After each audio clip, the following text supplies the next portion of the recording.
ওম নমঃ শিবায়। আজকের মহাবাক্যের তারিখ 27 এপ্রিল 1968। প্রিয় বাচ্চারা, মোক্ষ প্রাপ্ত করা, জ্যোতিতে মিলে যাওয়া, ব্রহ্মে লীন হওয়া যারা বোঝায় এও হলো এক মিথ্যা।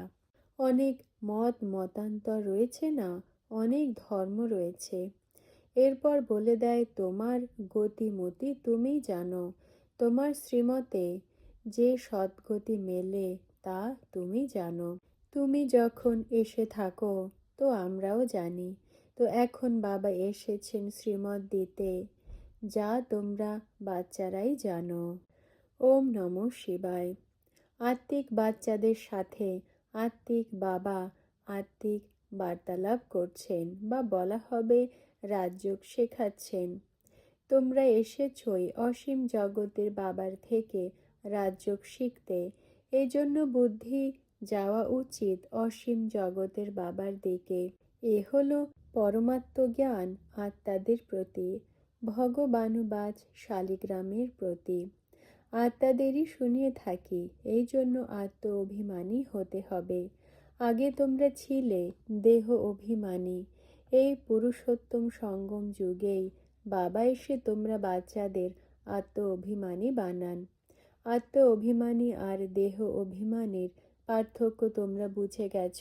বাবা বুঝিয়েছেন আত্মাই শরীর দিয়ে ভূমিকা পালন করে, পরে আত্মাই, শরীর নয়।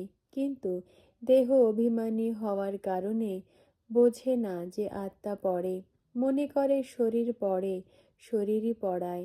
তোমরা বাচ্চাদের যিনি পড়িয়ে থাকেন তিনি হলেন নিরাকার, তাঁর নাম হলো শিব। শিব বাবার নিজের শরীর হয় না, আর সব আত্মারা বলবে আমার শরীর।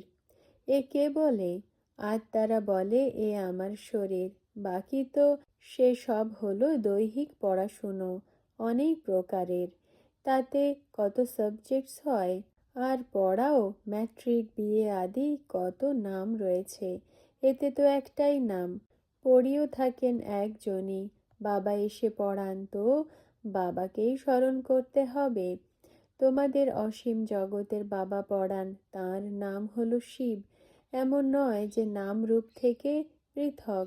এই যে বলে নাম রূপ থেকে পৃথক, তা যেমন মানুষের নাম হয় শরীরের ওপরে, তো বলা হবে অমুক অমুকের শরীর, তেমন শিব বাবার হয় না। আর তো সবার শরীরের নামাদি রয়েছে। একই নিরাকার বাবা হলেন যার নাম শিব, পড়ানোর জন্য এসে থাকেন, তাও নাম শিবই থাকে। এই শরীর তো তাঁর নয়। ভগবান একই হয়, 10-20 জন তো হয় না। তিনি হলেন এক। তবু মানুষ তাকে 24 অবতার, এত অবতার বলে এসেছে। তো তাকে কুকুর, বিড়াল, পাথর, নুড়িতেও বলে দিয়েছে। যেমন নিজেরা ভক্তি মার্গে ধাক্কা খেয়ে এসেছে। বাবা বলেন আমাকেও অনেক বিভ্রান্ত করেছে। ড্রামা অনুসারে তো তার কথাবার্তা সবই শীতল। বাবা বোঝান আমার ওপরে সবাই কত কলঙ্ক লাগিয়েছে, আমার কত গ্লানি করেছে। মানুষ বলে আমরা নিষ্কাম সেবা করি। বাবা বলেন আমি ছাড়া আর কেউ নিষ্কাম সেবা করতে পারে না। যে করে তার ফল মেলে অবশ্যই। এখন তোমাদের ফল মিলছে, গায়নও রয়েছে ভক্তির ফল ভগবান দেবেন। কারণ ভগবান হলেন জ্ঞানের সাগর। ভক্তির হলো সব কর্মকাণ্ডের শাস্ত্র। আধা কল্প তোমরা কর্মকাণ্ড আদি করে এসেছ। এখন এই জ্ঞান তো হলো পড়াশুনো। পড়া মেলে একই বার আর একই বাবার থেকে। বাবা পুরুষোত্তম সঙ্গম যুগে একই বার এসে তোমাদের পুরুষোত্তম বানান, এরপরে নিজে চলে যান। এ হলো জ্ঞান, সেটা হলো ভক্তি। আধা কল্প তোমরা ভক্তি করতে, এখন যে ভক্তি করে না তো তাদের ভয় হয় যে জানা নেই ভক্তি না করলে এটা হবে, মরে যায়। বাবা বলেন অন্ধশ্রদ্ধার ভক্তির দ্বারা তোমরা দুর্গতিকে পেয়েছ। বলেও থাকে যে তুমি এসে পতিতদের পাবন বানিয়ে সৎ গতিতে নিয়ে চলো। ভক্তি হলো আলাদা, জ্ঞান হলো আলাদা। ভক্তির দ্বারা রাত আধা কল্প, এরপর জ্ঞান দিন আধা কল্প। রাম রাজ্য অসীম জগতের, তো রাবণ রাজ্যও অসীম জগতের বলা হবে। টাইম দুইর একই। ভোগী হবার কারণে দুনিয়ার বৃদ্ধি বেশি হতে থাকে, আয়ুও কমে যায়। মানুষের বৃদ্ধি যাতে বেশি না হয় এই জন্য কত প্রবন্ধ রচনা করে। তোমরা বাচ্চারা জানো মানুষের বৃদ্ধি কম হবে, এ তো বাবারই কাজ, এ কোনো মানুষের কাজ নয়। তো জানেও না, তোমরাও এখন জানো এত বড় হলো সৃষ্টি, তার কম করা বাবারই কাজ। বাবা আসেনি কম করতে, মনুষ্য আহ্বানও করে বাবা এসো, এসে সৃষ্টিকে কম করো। তারা তো কিছুই জানে না বাবা কত কম করে দেন। বাকি অল্প মানুষই সৃষ্টিতে থাকে, বাকি সব আত্মারা নিজের ঘরে চলে যায়। এরপর নম্বর অনুযায়ী ভূমিকা পালন করতে আসে। নাটকে যার যখন দেরিতে পাঠ হবে সে ঘর থেকে তখন দেরিতে আসে, তাই না? এখানেও শেষের দিকে যার পাঠ রয়েছে সে শেষের দিকেই আসে। প্রথমের দিকে শুরুর পাঠধারী যারা হয় তারা সত্যযুগ আদিতে হয়। শেষের দিকে দেখো এখনো পর্যন্ত আসতে থাকে। ডালপালা পাতা আদি সব শেষ পর্যন্ত আসতে থাকে। এই সময় তোমরা বাচ্চাদের জ্ঞানের কথা বোঝানো হয় আর সকালে স্মরণে বসে থাকো। সেটা হলো ড্রিল। আত্মাদের নিজের বাবাকে স্মরণ করতে হয়। যোগ অক্ষর ছেড়ে দাও, এতেই মূর্ছিত হয়। বলে আমার যোগ লাগে না। বাবা বলেন, আরে বাবাকে স্মরণ করা এটা ভালো কথা নয় কি? স্মরণ করবে না তো পাবন কি করে হবে? বাবা হলেনই পতিত পাবন। সাধু সন্ত আদি সবাই গাইতে থাকে পতিত পাবন সীতারাম। তালি বাজায়, গঙ্গাতে গিয়ে স্নান করে, ভাষণাদি করে, তো তাদের আমদানিও অনেক হয় না? কাফনি পরে সন্ন্যাসী হয়, এরপর গৃহস্থীরা তাদের সব কিছু পরায়। লাভ তো কিছুই হয় না, সে হলো অনেক গুরু। সদ্গুরু তো একই, অসীম জগতের বাবাকে বলা হয়। সর্বব্যাপী, পাথর নুড়িতে, তাহলে সদ্গুরু কোথা থেকে আসে? এসব হলো ভক্তি মার্গের কথা, যার দ্বারা মনুষ্য দুর্গতি পায়। এমন নয় যে অভিযোগ করবে যে ভক্তি মার্গের পার্টি কেন রাখা হয়েছে। না, এ তো অনাদি অবিনাশী ড্রামার আদি মধ্য অন্তের রহস্য বোঝানো হয়। এ হলো ভ্যারাইটি ধর্মের, ভ্যারাইটি মানুষের বৃক্ষ। তোমরা বাচ্চাদের বুদ্ধিতে এটা স্মরণে রয়েছে। সমস্ত সৃষ্টির যে মনুষ্য মাত্র রয়েছে সব হলো পাঠধারী। জানোয়ারদের তো কথাই নয়, কত কত মানুষ রয়েছে, হিসাব বের করে, তাই না? এই সময় এত মানুষ রয়েছে, হিসাব করে কত বৃদ্ধি হয়। এক বছরে এত কোটি জন্ম হয়ে যাবে, এখন এত কোটি যদি বেড়ে যাবে তো এত জায়গা কোথায় রয়েছে? তাই তো বাবা বলেন আমি আসি, লিমিটেড নম্বর হয়। যখন সব আত্মারা এসে যায় ওপরে, আমাদের ঘর খালি হয়ে যায়, আমি এসে যাই। তো আমি হওয়াতে বাকি যে সব আত্মারা ওপরে থাকে তারাও সব এসে যায়। ঝাড় কখনো শুকায় না, চলতে থাকে।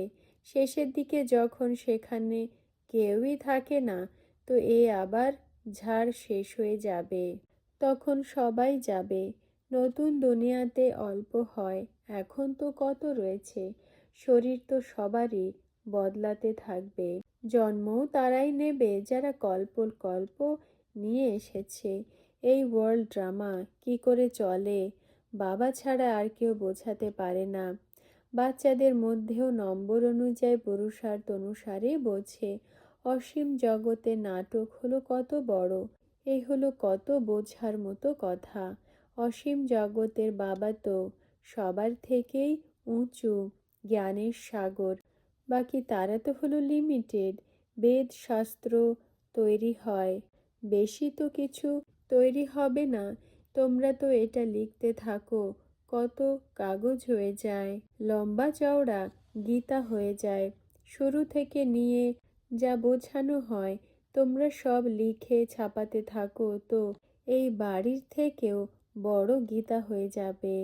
কেউ উঠাতেও পারবে না, ছাপাতেও পারবে না।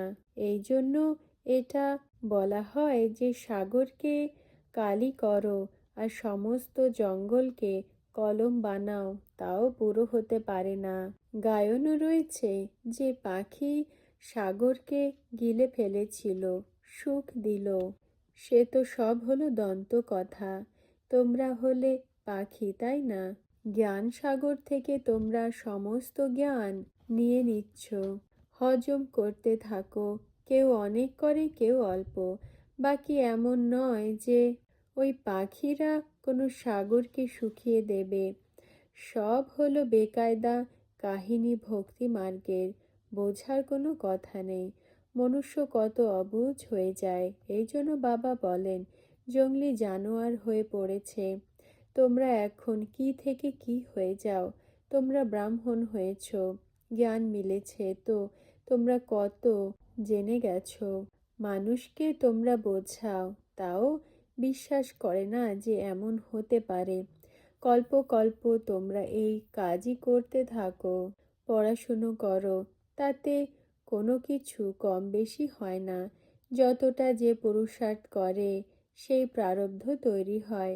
প্রত্যেকে বোঝে কতটা আমরা পুরুষার্থ করি, কতটা পদ প্রাপ্ত করার যোগ্য হয়েছি। স্কুলেও নম্বর অনুযায়ী পুরুষার্থ অনুসারে পরীক্ষায় পাশ করে। তোমরা জানো সূর্যবংশী চন্দ্রবংশীও হয়। যে ফেল হয়ে পড়ে সে চন্দ্রবংশীতে চলে যায়। কেউ বুঝতেও পারে না যে রামের এই বাণ আদি কেন দিয়েছে। মারামারির হিস্ট্রি বানিয়ে দিয়েছে।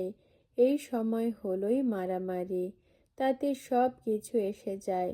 সব থেকে বেশি মারামারি হলো কাম কাটারির।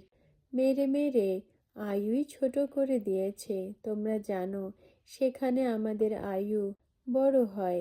এক শরীর ছেড়ে নিজেই অন্য নিয়ে নেয়। প্রজার মধ্যে শরীর ছাড়বে তো জানবে যে আমরা প্রজার শরীরই নেব। প্রিন্স হবে তো বুঝবে যে আমি গিয়ে প্রিন্স হব। অজ্ঞানকালে এমন বোঝে না। বাকি হ্যাঁ, যে যেমন কর্ম করে তো তার ফল মেলে। যেমন কেউ হসপিটাল বানায় তো অন্য জন্মে তার আয়ু বড় আর স্বাস্থ্যবান হবে। কেউ স্কুল বানায়, কেউ ধর্মশালা বানায় তো তার এক জন্মের জন্য অল্পকালে সুখ মেলে। এখানে তো বাচ্চারা আসে, বাবা তাদের কাছে প্রশ্ন করেন তোমাদের কত বাচ্চা? তো বলে আমার 3টে বাচ্চা। এক হলো শিব বাবা, কারণ বর্ষা দিয়ে থাকেন আর নিয়ে থাকেন, হিসাব রয়েছে না। তিনি কিছু নেন না, এক মুঠো চাল নিয়ে মহল দিয়ে থাকেন। এই জন্য তাঁকে ভোলানাথ বলা হয়। শঙ্করকে ভোলানাথ বলা হবে না। যার আগে বলতো যে ঝুলি ভরে দাও। শিব আর শঙ্করকে একত্রিত করে দিয়েছে, কিন্তু শিবের আগে কখনো এমন বলা হবে না যে ঝুলি ভরে দাও। শঙ্করকে বলে, কারণ শিবের তো নাম রূপ থেকে পৃথক বলে দেয়। শঙ্করের জন্য বলবে যে চোখ খুললেই বিনাশ করে দেয়। সে সূক্ষ্ম বতনে, তোমরা এখানে, তাহলে ঝুলি কি করে ভরবে? শঙ্কর তো এখানে আসেই না, সে কি করবে এসে? তাকে তো জ্ঞান সাগর পতিত পাবন বলা হবে না। তাই তো বাবা বলেন এ ভক্তি মার্গের যে চিত্র রয়েছে, শাস্ত্র আদি রয়েছে, সে সবের সার তোমাদের বলে থাকি, ভক্তির ফল দিয়ে থাকি। ভক্তির ফল হয় অল্পকালের, ক্ষণভঙ্গুর। সন্ন্যাসীরাও বলে যে সুখ হলো কাক বিষ্ঠা সমান। এই জন্য তারা ঘর পরিবার ছেড়ে পালিয়ে যায়। বলে আমাদের স্বর্গের সুখ চাই না যে আবার নরকে আসতে হবে, আমাদের তো মুক্তি চাই। তো এটা বুদ্ধিতে রাখো যে এটা হলো অসীম জগতের নাটক। এই নাটকে একটাও আত্মা ছাড়া পেতে পারে না। এ হলো অনাদি খেল, যা পূর্ব নির্মিত, প্রথম থেকেই বানানো রয়েছে। গায়নও করে না যে পূর্ব নির্মিত আবার নির্মাণ হচ্ছে। ড্রামাতে নিহিত রয়েছে, তাহলে তো চিন্তার কোনো কথাই থাকে না। কিন্তু মানুষের ভক্তি মার্গে চিন্তা করতেই হয়। যা কিছু ভক্তি মার্গে পাস করেছ তা আবারও হবে।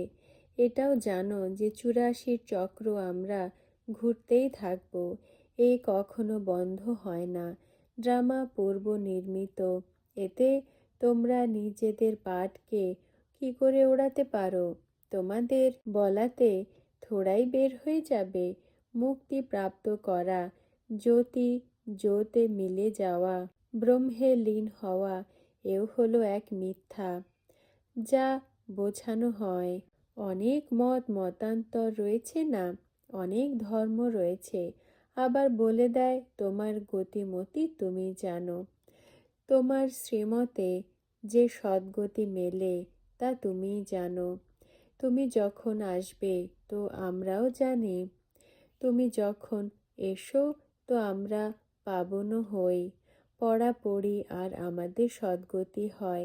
এখন তো হলো দুর্গতি, সদ্গতি হয়ে যায়, এরপর কেউই আহ্বান করে না। এও মানুষের বুদ্ধিতে আসে না যে আমাদের কি দুর্গতি হয়েছে। দুঃখ অনেক রয়েছে, বাচ্চারা জানে। দুঃখের তো পাহাড় এসে পড়বে। এক খুনের ভয়ঙ্কর খেলা বলা হয় না? গোবর্ধন পাহাড়ও দেখায় যে আঙুল দিয়ে উঠিয়েছে, অর্থ কিছুই জানে না। তোমরা অল্প কিছু বাচ্চারাই সমস্ত দুঃখের পাহাড়কে বদলে সোনার বানিয়ে দাও। তোমাদের পার্টি বেশি রয়েছে, তোমাদের মহিমাও অনেক হয়। মেজরিটি না, দুঃখও সহন করে থাকো। এখন তোমরা বাচ্চাদের সবাইকে বশীকরণ মন্ত্র দিতে হবে।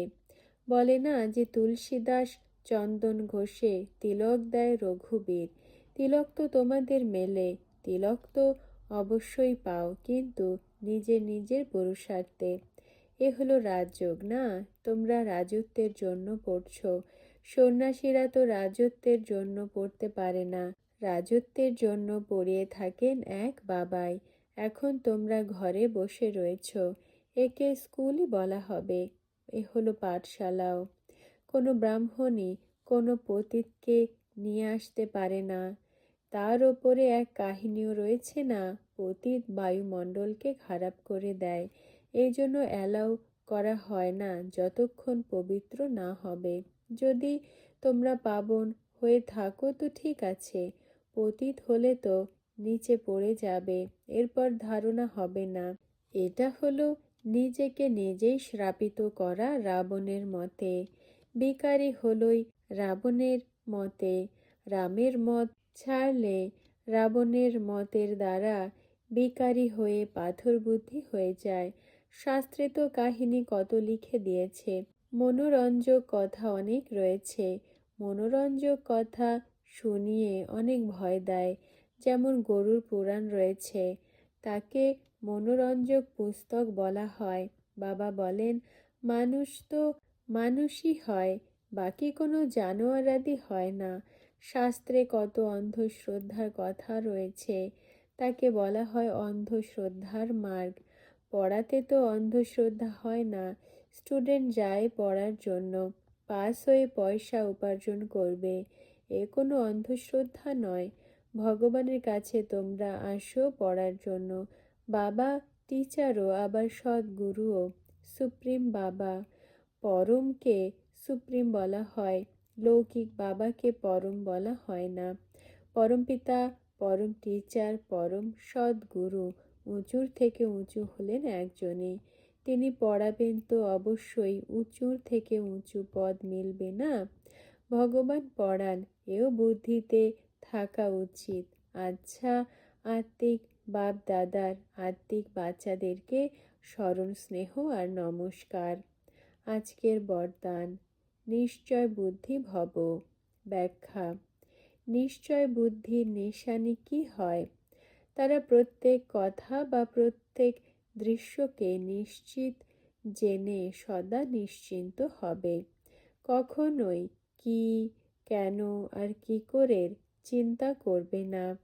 তারা বাবার ওপরে আর রামার ওপরে অটল থাকবে আর আত্মিক নেশাতে নাচতে থাকবে। ওম নমঃ শিবায়।